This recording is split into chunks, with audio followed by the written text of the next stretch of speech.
Parcel আসে। আমি তো বেশ ভালো এডিট করছিলাম, কিন্তু হঠাৎ করে ফোন করে বলল, ম্যাম আপনার একটা পার্সেল আছে। আমি তারপরে বৃষ্টির মধ্যে তাড়াতাড়ি করে নেমে গিয়ে পার্সেলের কথা যেই শুনেছি, আমি তো বেশ খুশি হয়ে গেছি। সামনেই তো পুজো, প্রচুর অর্ডার আছে আমার। আর আমার তো সমস্ত কিছুই অনলাইন থেকেই হয়, মানে আমি সমস্ত শপিং অনলাইন থেকেই করি। আর বৃষ্টির মধ্যে দেখো আমি পুরো ভিজে যাচ্ছি, আমার ফোনটাও ভিজে যাচ্ছে সাথে সাথে। আর তোমরা কি কিছু গেস করতে পারলে যে এই পার্সেলে কি আছে? দাঁড়াও, ঠিক জানতে পারবে।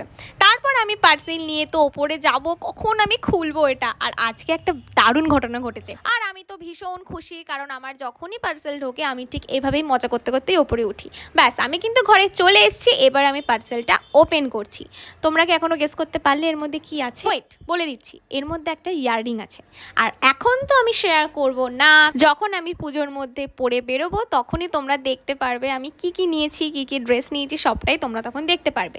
কিন্তু একটা মজার ঘটনা হচ্ছে, সেটা হচ্ছে আমার সাথে না একটা কানের দুল ফ্রি চলে এসছে। মানে জানি না এটা ভুল বশত হয়ে গেছে কিনা, জানি না, বলতে পারবো না। একটা ছোট্ট কিউট পাড়া একটা ঝুমকা আমাকে দিয়েছে। যাই হোক, ঝুমকাটা আমার খুব পছন্দ হয়েছে, একদম মানে সিম্পল একটা কুর্তির সাথে এইটা দারুণ যাবে।